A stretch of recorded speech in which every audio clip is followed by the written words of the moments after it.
So today's session we are studying about the skin, the jack of all trades.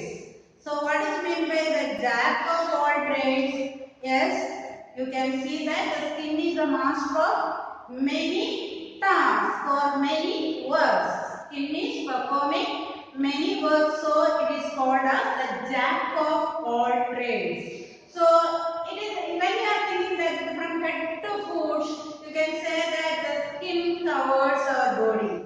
So it is not just a simple covering, but you can say that it is one of the most active organs of our body. So the skin is, don't think that it is just a covering. It is the more, you can say that most of the active organ in our body. So you can say that it functions in numerous ways. Various ways the skin function, and you can say that many of our recognizing features like the complexion means color, okay, color, hair pattern, etc. will be identified by the skin. So you will tell that, oh, that very fair girl, or that curly haired boy, or curly haired girl, or that woman. Like that we will tell, or that man is of dark complexion, dark color. Like that we will be telling. So many of the things that we can identify the person by the texture of the skin itself, isn't it? Then you can see that the most apparent feature of an aged person usually how the skin will be. Yes, that will be wrinkled. The skin will be wrinkled in aged person, and again in a youth how it will be? It will be very tight in a youth, young person, young man or woman. You can see the skin will be very tight in nature, and coming to a, what we can say, a young baby. What is the texture of the skin? The skin is very smooth. So understood the difference between wrinkled, tight skin and the smooth skin. So by looking at the texture of the skin itself, you can say that the person is young, old, or very young babies also. Okay, so we are studying about several interesting things about the skin, and so it is called as the jack of all trades. Trades means what? Business. Okay. So the skin belongs to the integumentary system of the body. Integument means nothing but skin only. So skin belongs to the integumentary system of the body. Okay. The skin is the largest organ in our body. Why? Because from head to foot, the body part is covered by skin. So it is called as the largest organ in our body, and it accounts for 15% of the adult human's body weight. So in a person, in total weight, 50% of the weight is by 15% of the weight is by the skin. Then, let us study about the skin. The skin is the outermost covering of the body. So the total body, the outermost covering is nothing but skin. Okay. So it is stretched all over in the form of a layer throughout the body. The skin is stretched out in the form of a layer. There are many structures and glands delivered from the skin. So certain structures, say for example nails, hairs, then sweat glands, sebaceous glands, all these things are coming out from where? From the skin only. So first let us see what are the functions of the skin. Okay, what are the functions of the skin? The skin or the integument serves a number of important functions. So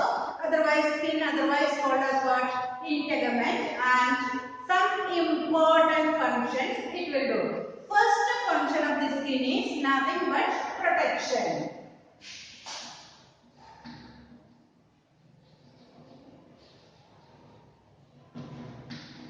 So first function is what? Protection. Protection is the primary function of the skin.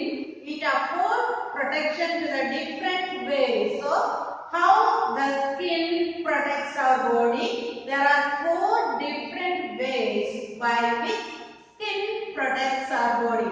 First one is it protects the underlying tissues from mechanical shocks. So, first thing is that it protects from what? Mechanical shocks. So it protects the body from what? Mechanical shocks. So as the skin is the outermost layer, it protects the body from mechanical shocks. Second thing is that it holds the body fluid inside and prevents excessive loss of water by evaporation. So prevents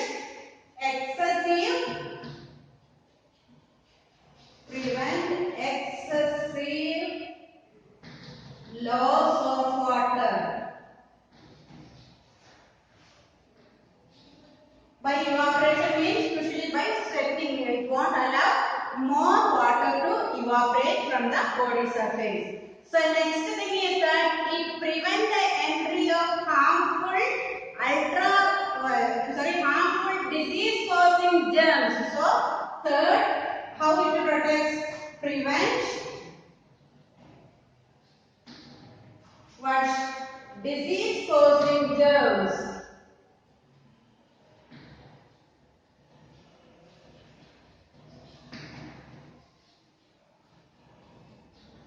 So third, how it protects? Yes, it protects the body because it is a tight barrier.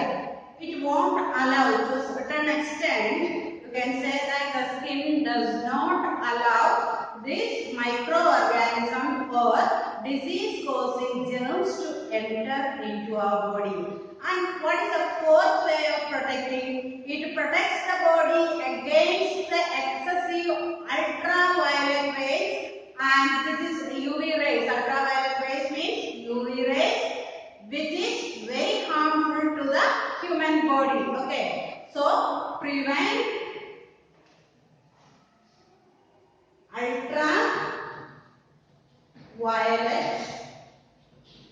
rays. So these are the 4 ways by which the skin protects our body. So what are the 4 ways?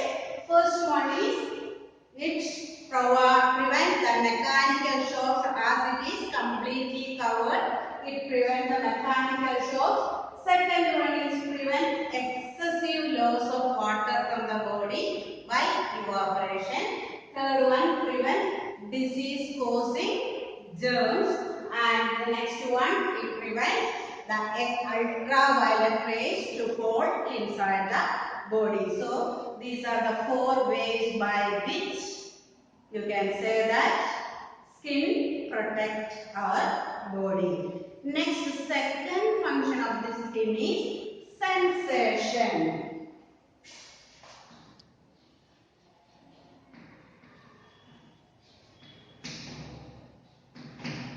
So, sensation, you know the meaning of sensation.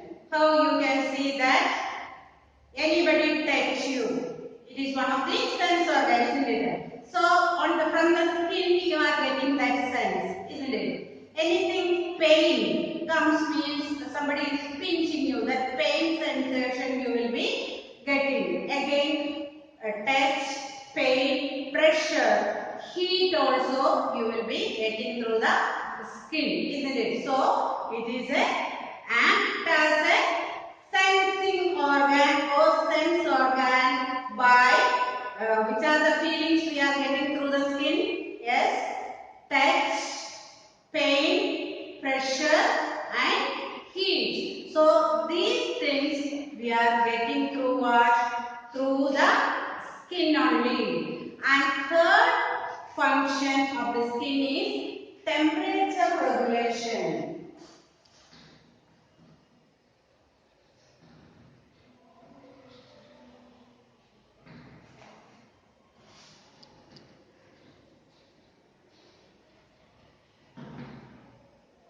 So how the skin regulating the temperature. The skin prevents the loss of heat in cold weather. If it is too cold, what our skin will do? Yes, it will prevent the loss of heat from our body in very cold weather, and it facilitates loss of heat in hot weather. So, if the weather is too hot, it allows the heat to go out from the body. So, two-way it acts, thus it regulates the temperature in the body. So, one way you can see that it prevents the loss of heat in very cold weather. If it is too cold, what happens? The skin will prevent the loss of heat. So, next function you can say that storage of food. The fourth function is nothing but storage of food.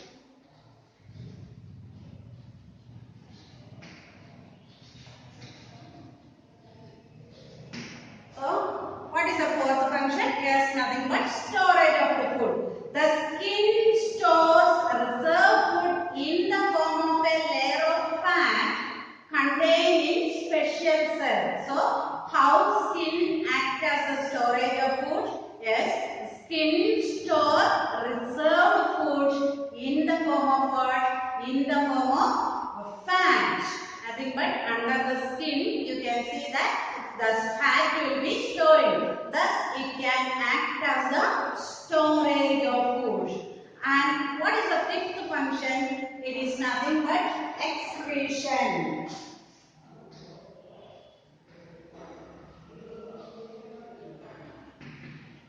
So, fifth function is excretion. The skin assists the process of excretion by sweating. You know the process of sweating in your body. You can see if it is too hot, your body will produce sweat, or if you are playing, or if you are doing some rigorous exercise, automatically sweat will be produced by our skin. So, it is that is we cannot say it's the process of excretion.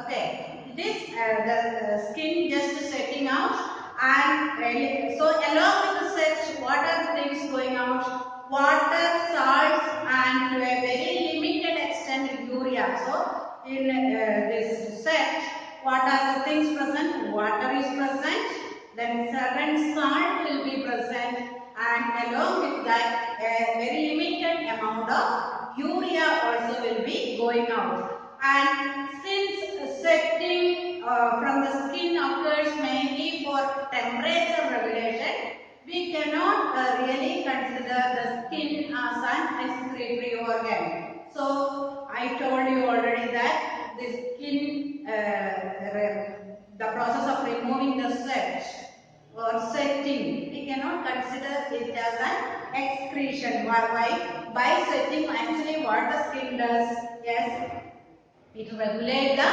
temperature. So, you can say that though we are telling excretion because it is removing extra water, it is removing, then salt it is removing, along with that a very limited, a few amount of water as urea is also it is removing. So, we are considering it is an excretion, but as the skin's main function is to regulate the temperature, we cannot consider this process as an excretion. Understood the two terms? Okay. Next one is synthesis of vitamin D.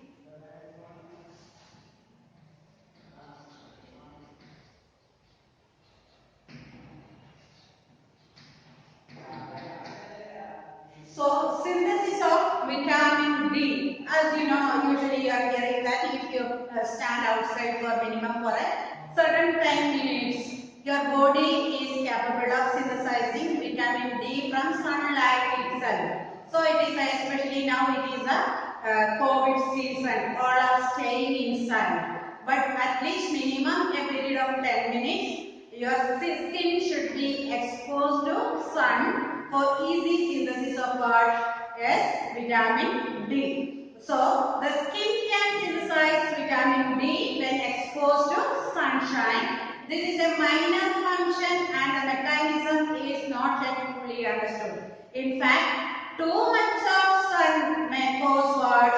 Tanning of the skin and ill effects including even skin cancers.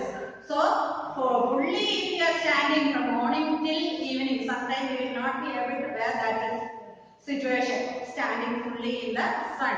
Moreover, nowadays the sun's rays are very hot also. So, sometimes you may faint by standing on the sun. So, a certain period of time it is good for the synthesis of vitamin D. Our skin will synthesize what? It will absorb the sunlight and it will synthesize vitamin D. Whereas prolonged exposure sometimes it may cause skin tanning, just like a burning, skin burning, like that you may feel, and sometimes it may cause another thing, that is skin cancer. Okay. And next thing is for grip.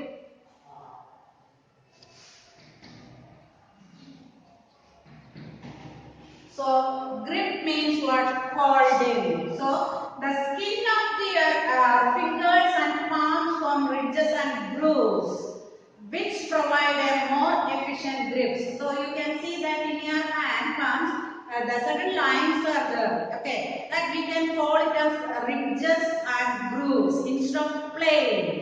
Even in the fingers, here, etc. Here in the palm also, you can see certain ridges and grooves. These lines are called as, that means it is not so plain and not so smooth. So ridges and grooves are present so that it makes to hold the things easy. So the things, holding the things easy by what? By the ridges and grooves. Okay. Grooves, we can hold the things easily. So these are the 7 important functions of what? Yes, the skin. 7 important functions of skin are the following. What are those things? First one is it protects the inner lining, or there is 4 ways the skin protects. First one from mechanical shocks. Second one by prevent excessive loss of water. Third one, prevent the entry of disease causing germs and prevent the ultraviolet rays or UV rays to enter in our body. So that is the 4 ways by which our skin protect the body. Okay.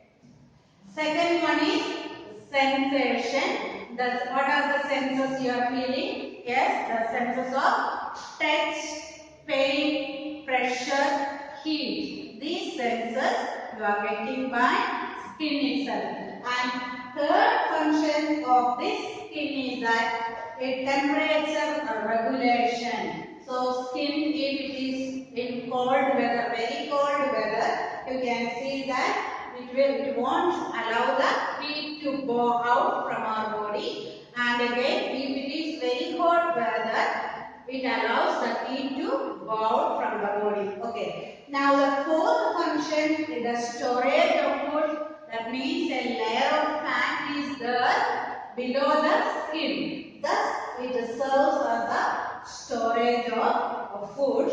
And the fifth one is excretion. How? By sweating. You can say that when sweat is produced, excess water, salts and a very limited urea also will be removing from your body. So you can say that main thing during this process of sweating is osmoregulation or temperature regulation in our sweating. Suppose your body is too hot. When you are sweating, you can see that the body will feel very cool, isn't it? So sometimes you can see when during in fever season, you can see that when high fever comes, automatically you can see that your body starts to sweat. So it's a mechanism of our skin to remove the extra heat from the body.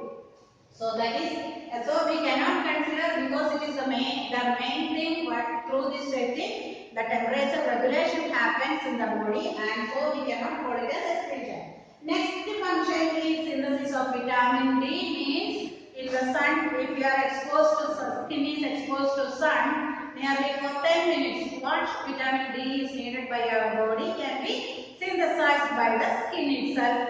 And last thing is nothing but grip. You can see that your palms, certain ridges and grooves are there, which makes or provide an efficient grip or holding the things. So these are the different ways or the different functions of the skin. Now let us see the structure of the skin.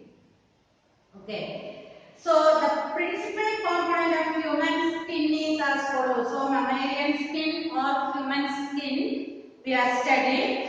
So you can say that the skin it is divided into skin proper and the derivatives of the skin. I told you what are the derivatives as the hair which grows from the skin, the nails that is growing from the skin, the mammary glands which produces the milk, sweat glands which is from the skin, and sebaceous glands that also gives a structure from the skin. Let us see all these things. Before that, first we can study about the skin proper. In that the skin two layers are there. One is called as epidermis and the other one is called as dermis. So skin proper, studying about animal tissues itself, you have studied the outermost layer is called as epithelial cell. It includes the skin and underlying tissues. Okay. So in plant, automatically we will call it as what? Epidermal cell. So the outermost layer. So here also you can say the skin proper. It has two components. One is called as epidermis and the other one is called as what? Dermis. So first we are studying about what? Epidermis.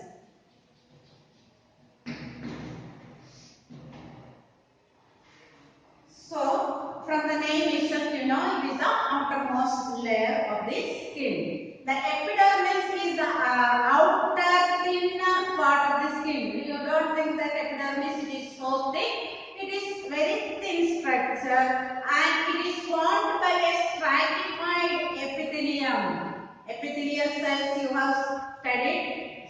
Stratified epithelium, squamous epithelium, columnar epithelium, all these types of cells you have studied when coming about the tissues. Okay, so this we can see that the epidermis it is formed by stratified epithelial cells. So what type of epithelial cell?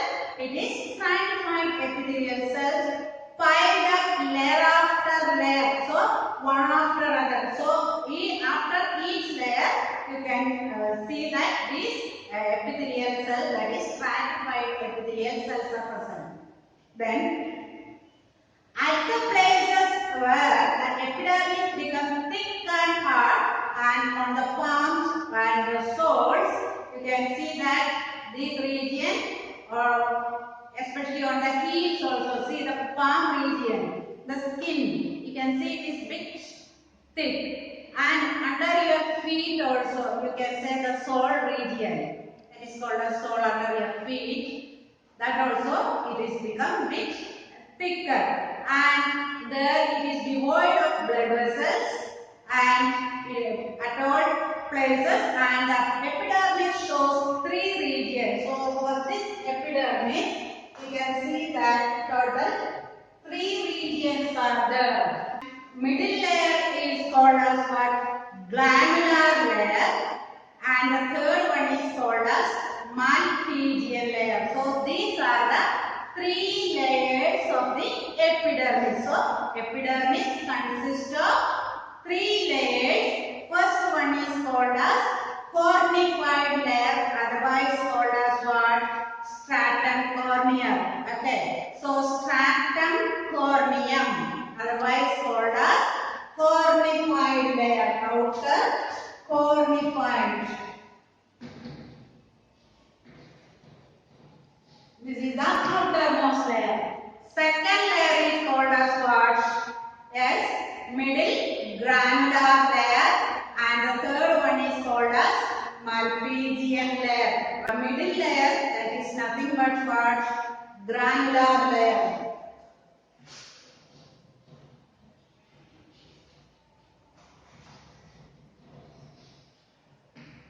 And the third layer, that is the inner Malpighian layer.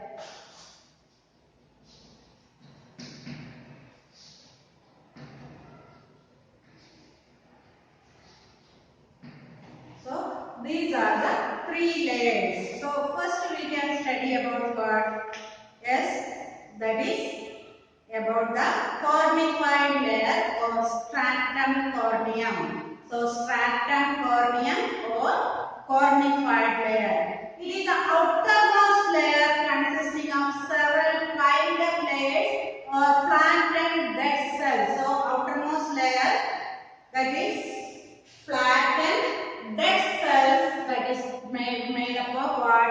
Cornified stratum or stratum corneum. Okay. So the stratum corneum, it is the outermost layer. It is made up of what? Dead cells. These cells are made up of fibrous structural protein called as keratin. So this cell, it is made up of what? A protein called as keratin. The protein layer is called as what? Keratin. And again you can see that, and this keratin, it is always found in, also found in hairs. In the hairs also this protein called keratin is found. And again in horns of the animals and hoofs, some animal hoof of the animal, in the leg region, down part, certain cow, etc., cow, goat, etc., down region to black color structure which are called as hoof. In that also this keratin is present, and even in the silk also keratin is present. And the cells are continuously worn out by, you can see that continually worn out by the shed and replaced from beneath by those arising from the deeper Malpighian layers. So from the deeper Malpighian layers, you can say that. So here the outermost layer is called as what? Cornea, stratum cornea. Top you can see. These cells are continuously dying. These are continuously dying, and these are worn out. It will be gone out from our body, and new cells will be forming from down from the third layer, that is called as what? Malpighian layers. From the third layer or from the Malpighian layers, this will be arising again and again. Okay. So here you can see that second layer is which is called as granular layer. It's a very thin middle layer. The granular layer, that is very thin middle layer, and again constituting 2 to 3 sublayers of flattened cells. So 2 or 3 layers we can say here, that is flattened cells. So here the whitish part not fully, 2 to 3 layers. Here you can say these cells are what? Yes, that is granular layer, and it gives the outermost, way to the outermost cornified layer. And the third layer, that is called as Malpighian layer, otherwise called as stratum Malpighian. Malpighian layer is the third layer. So here clearly you can see the remaining, this white part, the remaining after 2-3 layers, the remaining this white part completely is made up of what? Malpighian layers. It is also called as germinative layer. It is the innermost region of the epidermis. So the innermost region of the epidermis. And its cells can be actively divided to produce new cells. Always new cells will be forming from the Malpighian cells. Yes, it is from the Malpighian layer. You can see that it has a capacity to divide and redivide. Okay, so you can say that this Malpighian layer, from that new cells are coming out. And coloration of the skin. Now coming to the color of the skin, otherwise called as complexion. Skin color, otherwise called as complexion of the face, is due to the pigment which is called as melanin. Don't confuse with the keratin and melanin.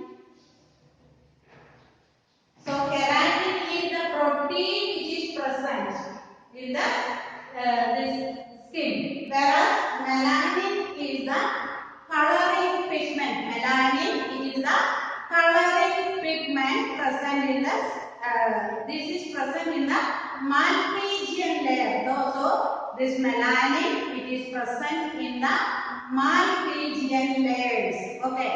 And the different quantities of this pigment in different human races lead to form very light to dark complexion. So, as the percentage, the complexion of the skin depends upon what? Depends upon the percentage of melanin present in the Malpighian region of the skin. You can see African Negroes have genetically dark colored skin, whereas European has what?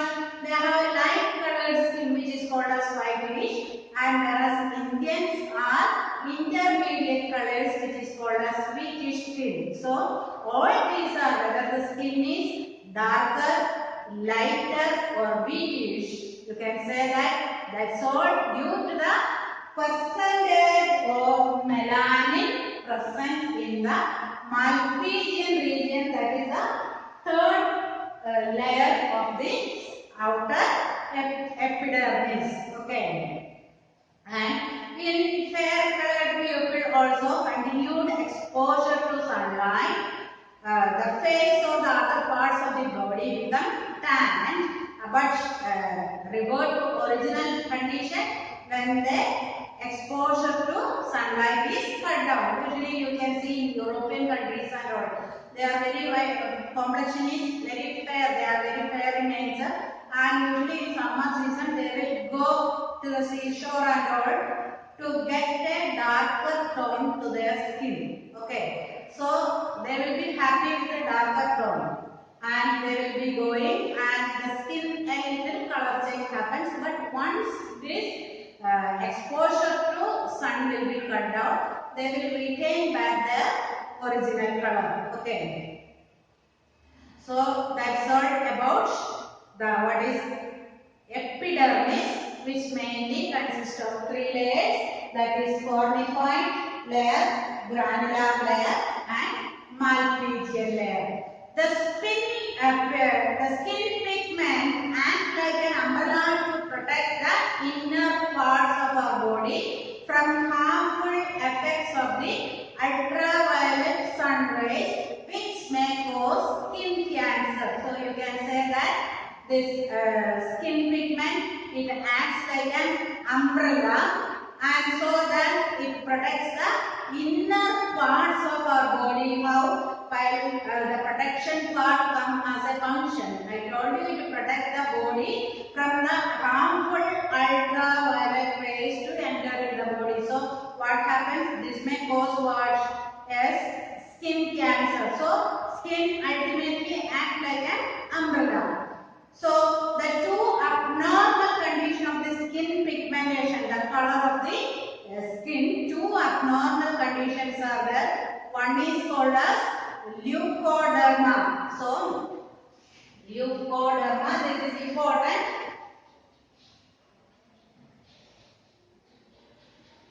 Leukoderma, and the other one is called as albinism. First, let us see what is meant by leukoderma, otherwise called as vitiligo. Leukoderma or vitiligo. Skin pigmentation or the melanin is lost from smaller or larger patches at different regions of the body. So that condition is called as what? Leukoderma. So skin pigmentation, the color of your skin. Maybe you are fair, you may be dark, or you may be in complexion is in between that one. But whatever be your original color, that pigmentation or the color is lost in small patches like this, small areas, first in small area, sometimes in large areas also the natural color lost and a whitish structure appear. That condition is called as what? Leukoderma, otherwise called as vitiligo. Okay. So exact causes of this disease is not yet known. So this is what is leukoderma, and next condition is called as albinism.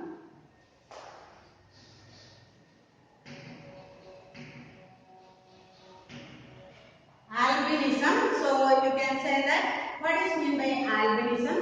Complete loss of pigmentation of the skin all over the body, including hair, eyebrows, eyelashes, and even in the iris. So you can see that iris, the part of the eye. Okay. So the complete loss of pigmentation, that is melanin of our body, is completely from the whole body, including the hair and even eyebrows also. This complete melanin is losing, and that condition is called as albinism. So the difference between albinism and leukoderma, important in leukoderma, a certain portions of the skin lose its color or melanin is lost. So, and whereas in albinism, complete loss of this pigment happens. The skin is,